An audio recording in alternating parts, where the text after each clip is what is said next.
back to my balcony garden, where I share another amazing episode about my plants.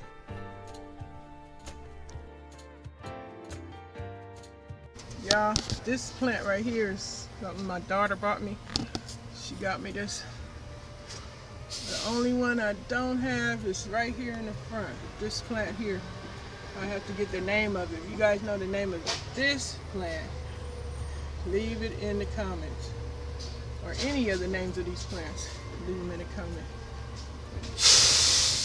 And this is where I just set my little new planters at, right here in the front.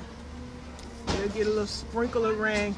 Sorry about all that noise in the background. That's the trash strip. Loud as ever. But that's it. Well guys, here's a piece of that plant I'm propagating that my daughter bought me out of that little vase with several different succulents. If you know the name of this plant, please share it in the comments. I would very much appreciate it.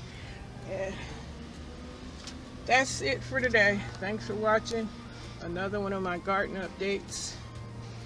Hope you guys enjoyed it.